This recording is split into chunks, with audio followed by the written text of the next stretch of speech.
Hi all KPS വ്ലോഗിൻ്റെ പുതിയൊരു വീഡിയോയിലേക്ക് എല്ലാവർക്കും സ്വാഗതം. വീഡിയോയിലേക്ക് കിടക്കുന്നതിന് മുമ്പ് എൻ്റെ ചാനൽ നിങ്ങൾ ഫസ്റ്റായിട്ട് കാണുകയാണെങ്കിൽ ഫസ്റ്റ് തന്നെ സബ്സ്ക്രൈബ് ചെയ്ത് ലൈക്ക് ചെയ്ത് സപ്പോർട്ട് ചെയ്ത് കാണാം. അപ്പോൾ വീഡിയോ എന്തായി നമുക്ക് നോക്കാം. സരിയു പറയാണ്, മനുവേട്ടനായതുകൊണ്ട് മാത്രം എല്ലാം കണ്ടില്ല കേട്ടില്ല എന്ന് വെച്ച് അങ്ങ് പോകുന്നത്. ഇത് ശരിയാ, വേറെ ഏതെങ്കിലും പയ്യന്മാരാണെങ്കിൽ എപ്പോഴേ പ്ലെയിൻ കയറി അവൻ ജോലി ചെയ്യുന്ന സ്ഥലത്തേക്ക് പോയേനെ. ഇപ്പോഴാണെങ്കിൽ മോളുടെ വയറ്റിലൊരു കുഞ്ഞുമുണ്ട്. ഷാരി പറയാം. അതുകൊണ്ട് ഇങ്ങേരുടെ വായിൽ നിന്ന് വരുന്ന വാക്കുകൾ കേട്ടിട്ടും പ്രതികരിക്കാതെ നടക്കുക ആ പാവം. എടോ ശിവദാസ, എൻ്റെ സംസാരവും പെരുമാറ്റവും കേട്ടിട്ട് എനിക്ക് എന്തെങ്കിലും കുഴപ്പമുള്ളതായിട്ട് നിനക്ക് തോന്നുന്നുണ്ടോ? അപ്പോൾ ശിവദാസൻ പറയാണ്, അതിപ്പോൾ മനസ്സിൽ സുഖമില്ലാത്തവർക്ക് എപ്പോഴും ഒരുപോലെ ആയിരിക്കണമെന്നില്ലടോ. പിന്നെ തൻ്റെ ഭാര്യയും മോളും ഒക്കെ ഈ രീതിയിൽ പറയുമ്പോൾ നമ്മൾ മനസ്സിലാക്കണം എന്തോ കുഴപ്പമുണ്ടെന്ന്. അപ്പം നിഷയുടെ അമ്മ പറയാണ്, കുഴപ്പമില്ലെങ്കിൽ പിന്നെ ഹോസ്പിറ്റലിൽ കൊണ്ടുപോയി ഷോക്കൊക്കെ കൊടുക്കുമോ സാറേ? പിന്നെ ശിവദാസൻ പറയാണ്, എന്തായാലും അടുത്ത മാസം 29-ാം തീയതിയാണ് എൻ്റെ മോളുടെ കല്യാണം. എൻ്റെ പെങ്ങളോടും ഞാൻ കല്യാണക്കാര്യം പറഞ്ഞിരുന്നു. അപ്പോൾ എല്ലാവരും ഒന്നിച്ച് അങ്ങോട്ട് വരണം. ഷാരി, പരമാവധി നോക്കാം, പക്ഷേ ഇങ്ങേരെ കൊണ്ടുവരാൻ പറ്റുമോ എന്നറിയില്ല. എന്നാലും ഞാനും മോളും വരാം. ശരി, എന്നാൽ ഞങ്ങൾ അങ്ങോട്ട് ഇറങ്ങുക. പുറത്തിറങ്ങിയിട്ട് ശിവദാസിൻ്റെ ഭാര്യ പറയാണ്, ഇയാൾക്ക് ഇങ്ങനെയാണെങ്കിൽ പിന്നെ ഇങ്ങോട്ട് വരേണ്ട ആവശ്യമുണ്ടായിരുന്നോ? ഇനി കല്യാണത്തിന് വന്ന് അവിടെ വെച്ച് വട്ടളയാൽ എല്ലാം അലങ്കോലമാവും. പിന്നെ ഷാരിയോട് അയാൾ പറയാണ്, എനിക്കൊരു കുഴപ്പമില്ല, പിന്നെ എന്തിനാടി വരുന്നവരോടും പോകുന്നവരോടൊക്കെ എനിക്ക് വട്ടാണെന്ന് പറയുന്നേ? അപ്പം സരയു പറയാണ്, വട്ടുള്ളവർക്ക് പിന്നെ വട്ടുണ്ടെന്ന് പറയണ്ടേ? ശരിക്കും അവൻ മുകളിലില്ലേടി? ഉണ്ട്, പക്ഷേ മനുവേട്ടനൊരു ബിസിനസ് മീറ്റിങ്ങിന് പോകാൻ ഇറങ്ങുക. ആ സമയത്ത് എൻ്റെ മുഖവും പിന്നെ നാളികേരവും അല്ലാതെ മറ്റൊന്നും കാണുന്നത് മനുവേട്ടൻ ഇഷ്ടമല്ല. അതുകൊണ്ടാണ് ഇങ്ങോട്ട് വരാതിരുന്നത്. സരയു പോയപ്പോൾ ഷാരിയോട് ചോദിക്കണം അയാൾ, നിനക്കെന്താ ഷാരി പറ്റിയേ? എനിക്ക് ഭ്രാന്തളകിയിരിക്കുക, ഇനി നിങ്ങളെ ഞാൻ വലിച്ചു കീറും. ആ രീതിയിലാണ് നടക്കുന്നത്. അതുകൊണ്ടാണ് ഞാൻ പറഞ്ഞത് എനിക്കല്ല നിനക്കാണ് വട്ട് എന്ന്. ഇനി തനിക്ക് വട്ടില്ലെങ്കിലും ഞാൻ ഈ ലോകം മുഴുവൻ പറഞ്ഞു നടക്കും തനിക്ക് വട്ടാണെന്ന് ഷാരി അയാളടുത്ത് പറയാണ്. തന്നെ എല്ലാവരും ബഗാസുര എന്നാണ് വിളിക്കുന്നത്. തൻ്റെ സ്വഭാവം വെച്ച് നോക്കിയാൽ ആ പേര് ബഗാസുരന് പോലും അപമാനം. പിന്നെ കാണിക്കുന്നത് നിഷയുടെ അമ്മയും അച്ഛനും പോയ കാറ്. ആ കാറിൽ ഇരുന്നുകൊണ്ട് നിഷയുടെ അമ്മ പറയാണ്, വണ്ടി ഒന്ന് നിർത്തിയേ, നിർത്ത് എന്ന് പറഞ്ഞ് അവിടെ വണ്ടി നിർത്തി. ദേ ശിവേട്ടാ, നോക്കിയേ, ഇവിടെയാണോ താമസിക്കുന്നത്? കല്യാണിക്ക് കുടിക്കാൻ കൊണ്ടുകൊടുക്കുകയാണ് മേഘന. അപ്പോൾ കല്യാണി ചോദിക്കുകയാണ്, മേഘന കുടിച്ചായിരുന്നോ? അയാൾ ഇറങ്ങാൻ വേണ്ടി പോകുമ്പോൾ നിഷയുടെ അമ്മ ചോദിക്കുകയാണ്, എന്തിനാണ് ഇറങ്ങുന്നേ? ഞാൻ അവളെ ഒന്ന് കാണട്ടെ. അപ്പോൾ നിഷ പറയാണ്, അച്ഛന് വേറെ പണിയൊന്നുമില്ലേ? അപ്പം എല്ലാവരും ഇറങ്ങി കാറിന് പുറത്ത് നിന്ന്. ആ സമയത്താണ് മേഘന കാണുന്നത് അവരൊക്കെ വന്നത്. കല്യാണിയോട് അവൾ പറയാണ്, ദേ അച്ഛനും അമ്മയും നിഷയും. മേഘന ചിരിച്ചുകൊണ്ട് അച്ഛൻ്റെ അടുത്ത് പോയി. അപ്പോൾ അച്ഛൻ ചോദിക്കുകയാണ്, നീ ഇവിടെയാണോ താമസിക്കുന്നത്? അതെ. മറ്റൊരു വീട് ശരിയാവുന്നത് വരെ കിരൺ സാറിൻ്റെ വീട്ടിൽ താമസിക്കാൻ പറഞ്ഞു. ഇപ്പോൾ അവരുടെ കമ്പനിയിലാണ് ജോലി ചെയ്യുന്നത്. അമ്മ, ഓ ഇവരുടെ പുതിയ രക്ഷകി എത്തിയല്ലോ കല്യാണിയെ കണ്ടിട്ട്. ഞങ്ങൾക്ക് നിന്നോട് തിരിഞ്ഞ് വന്ന് സംസാരിക്കണമെന്നൊന്നുമില്ല, പിന്നെ ഇങ്ങേർക്ക് കാണണമെന്ന് പറഞ്ഞത് കൊണ്ട് വന്നതാ. അപ്പോൾ കിരൺ പറയാണ്, എന്തായാലും സ്വന്തം മോളല്ലേ, അങ്ങനെയുള്ളപ്പോൾ ഇറങ്ങുന്നത് കൊണ്ട് എന്താ കുഴപ്പം? ഇവൾ എൻ്റെ മോളൊന്നുമല്ല, ഞാൻ ഇവളുടെ രണ്ടാം അമ്മയാണ്. ഇങ്ങേർക്ക് മാത്രമേ ഉള്ളൂ സ്വന്തം എന്ന് പറയാൻ. കല്യാണി, ചരിത്രമൊക്കെ ഞങ്ങൾക്കറിയാലോ, പിന്നെ അത് കൂടുതൽ പറഞ്ഞ് മനസ്സിലാക്കി തരണമെന്നൊന്നുമില്ല. പക്ഷെ പറയാണ്, എൻ്റെ കല്യാണം വിളിക്കാനേ അപ്പുറത്തെ വീട്ടിൽ വന്നതാ. രാഹുൽ അങ്കിള് അച്ഛൻ്റെ സുഹൃത്താ. പക്ഷേ അവിടെ വന്നപ്പോൾ കരുതിയില്ല തൊട്ട അയലത്താ നീ താമസിക്കുന്നതെന്ന്. അങ്ങനെയെങ്കിൽ അച്ഛൻ മാത്രമേ വരത്തുള്ളായിരുന്നു, ഞങ്ങൾ വരില്ലായിരുന്നു. അത് നേരാ, ഇവളെ കാണുമെന്ന് അറിഞ്ഞിരുന്നെങ്കിൽ ഞങ്ങൾ ഈ പരിസരത്ത് പോലും വരില്ലായിരുന്നു. അതിന് മാത്രം എന്ത് തെറ്റാ മേഘന ചെയ്തത്? കിരൺ ചോദിക്കുകയാണ്. തെറ്റെന്താണെന്ന് നിങ്ങളെ മനസ്സിലാക്കി തരേണ്ട കാര്യമൊന്നും ഞങ്ങൾക്കില്ല. പിന്നെ ഒരു കാര്യം, കല്യാണത്തിൻ്റെ അന്ന് വീടിൻ്റെ പരിസരത്ത് പോലും നീ വന്നേക്കരുത്. ഇതൊക്കെ പറഞ്ഞാലും ഇവർ ഒരച്ഛൻ്റെ മക്കളാ. എന്തായാലും ചേച്ചി എന്ന നിലയ്ക്ക് ഇവരുടെ അനുഗ്രഹവും സ്നേഹവും വാങ്ങിക്കൊണ്ട് വിവാഹ ജീവിതത്തിലേക്ക് പോകുന്നത് കൊണ്ട് നിനക്ക് നല്ലതേ വരൂ. അതെനിക്ക് വേണ്ട. പുറത്തേക്ക് ഇറങ്ങുമ്പോൾ ഇവളെ കാണരുത് എന്ന പ്രാർത്ഥനയോടുകൂടിയാണ് പോകുന്നത്. പിന്നെ എന്നെ കല്യാണം കഴിക്കാൻ വേണ്ടി പോകുന്ന ആൾ എന്നെയും കൊണ്ട് പെട്ടെന്ന് പുറത്തേക്ക് പോകും. അതുകൊണ്ട് ഈ മുഖം കാണേണ്ടി വരില്ല. അത് നേരാ. മനു വല്ലാത്ത രീതിയിലാണ് ഉണ്ടത്. എന്നിട്ട് മനസ്സിൽ ചിന്തിക്കുകയാണ്, ഓ എൻ്റെ അമ്മയോ ഇനിയിപ്പം എന്നെ അങ്ങോട്ട് വിളിക്കുമോ? വീട്ടിൻ്റെ മുകളിലത്തെ വാതിൽ തുറന്ന് നേരെ ടെറസിൽ കയറണം. എന്തായാലും പിടികൊടുക്കാൻ പറ്റത്തില്ല. അപ്പോഴേക്കും സരയു എത്തി. മനുവേട്ടാ എന്ന് വിളിച്ചിട്ട്. ആ മോളു, ആ അവർ പോയി മനുവേട്ടാ. അച്ഛൻ്റെ കൂട്ടുകാരനും മകളും അമ്മയും ഒക്കെയാണ് വന്നത്. അപ്പോൾ അവർ വന്നത് അവരുടെ മോളെ കല്യാണം വിളിക്കാനാണ്. ആ ആ ആ എന്തായാലും അവർ പോയല്ലോ, ഭാഗ്യം. ഇനി എന്നെ അങ്ങോട്ട് വിളിപ്പിക്കുമായിരുന്നല്ലോ എന്നായിരുന്നു എൻ്റെ പേടി. മനുവേട്ടൻ്റെ കാര്യം അവർ ചോദിച്ചായിരുന്നു. ഞാൻ പറഞ്ഞു ഇവിടെ ഇല്ലയെന്ന്. നേരത്തെ ഇവിടെ ഉണ്ടായിരുന്നല്ലോ എന്നൊക്കെ അമ്മ പറഞ്ഞു. ഞാൻ അമ്മയെ പെട്ടെന്ന് കണ്ണു കാണിച്ചു. അങ്ങനെ പറഞ്ഞപ്പോൾ മോളുടെ അച്ഛൻ്റെ മുഖം മോൾ ശ്രദ്ധിച്ചായിരുന്നോ? അച്ഛന് നല്ല സംശയം ഉണ്ടായി കാണും അല്ലേ? അച്ഛൻ്റെ കാര്യമൊക്കെ ആരെയും നോക്കുന്നത്? തലയ്ക്ക് സുഖമില്ലാത്തവരെയൊക്കെ നമ്മൾ വിട്ടുകളയണം. ഇനിയിപ്പോൾ വയലൻ്റ് ആവുകയാണെങ്കിൽ നേരെ മെൻ്റൽ ഹോസ്പിറ്റലിൽ കൊണ്ടുപോയി ഇടണം. കുറച്ചു കാലം അവിടെ കിടക്കട്ടെ. അതിനിടയ്ക്ക് നമ്മൾക്ക് അമേരിക്കയിലേക്ക് പോകാം. പിന്നെ പ്രശ്നങ്ങളൊന്നുമില്ലല്ലോ. അതിനു മുമ്പ് എന്തെങ്കിലുമൊക്കെ വിറ്റ് കാശാക്കിക്കൊള്ളണം. വേറൊന്നും കൊണ്ടല്ല, നമ്മൾ അമേരിക്കയിലേക്ക് പോകുമ്പോൾ സ്വർണവും പണവും ഒന്നും ഇവിടെ വെച്ചിട്ട് കാര്യമില്ലല്ലോ. അതല്ല, മനുവേട്ടൻ തന്നെ എന്താ വേണ്ടതെന്ന് വെച്ചാൽ ചെയ്തോ. എന്നിട്ട് എല്ലാം മനുവേട്ടൻ്റെ അക്കൗണ്ടിലിട്ടോ.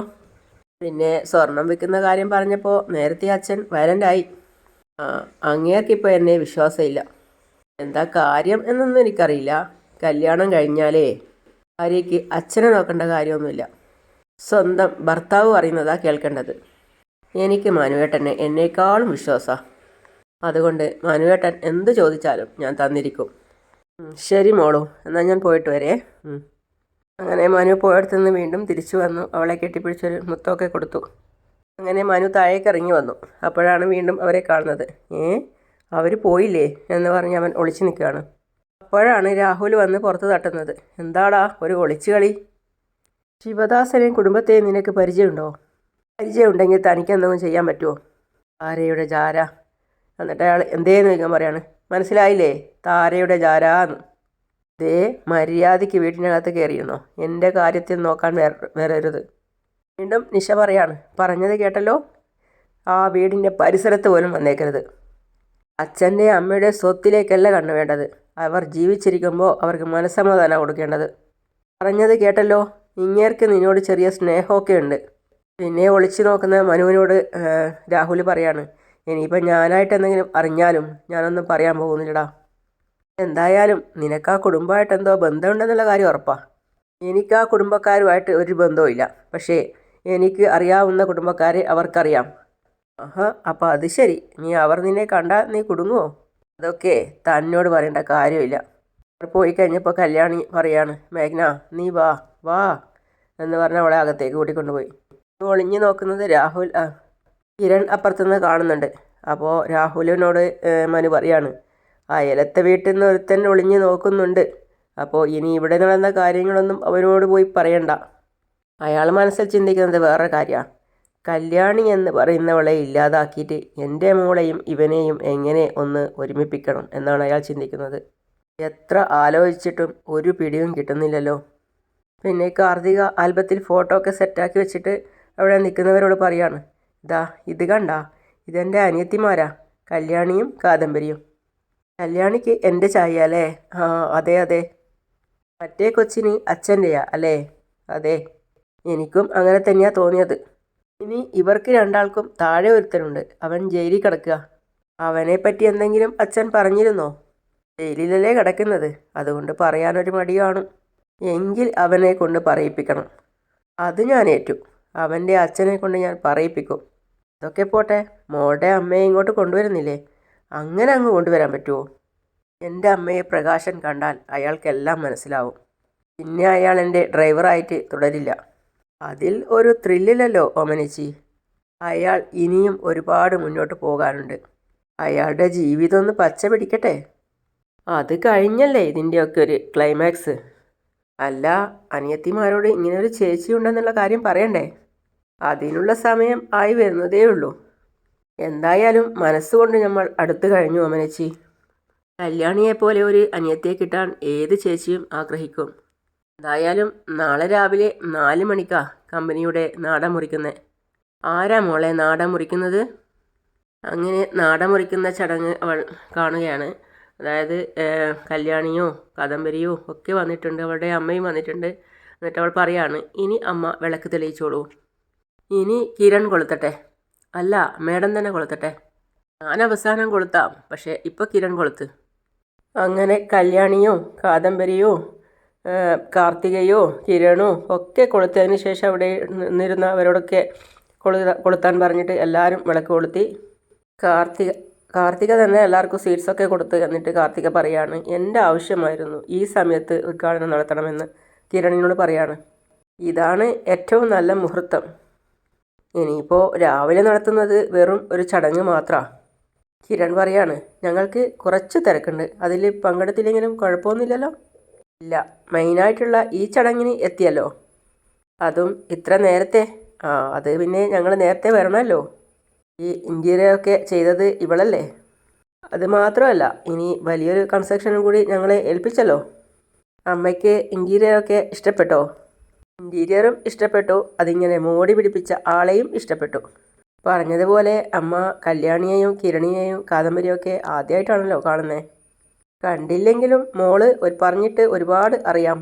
അവളുടെ താടിയിൽ പിടിച്ചിട്ട് പറയാണ്, ഒറ്റ നോട്ടത്തിൽ തന്നെ എനിക്ക് മനസ്സിലായി മോള് മഹാലക്ഷ്മിയുടെ അനുഗ്രഹമുള്ള മോളാണെന്ന്. അങ്ങനെ നോക്കുമ്പോൾ കിരൺ ഭാഗ്യവാനാ. ഞങ്ങളുടെ കമ്പനിയുടെ ക്യാൻറ്റീൻ പണിക്കാരിയായിട്ടാണ് കല്യാണി വന്നത്, അവിടെയുള്ള ഒരു സ്റ്റാഫ് പറയാണ്.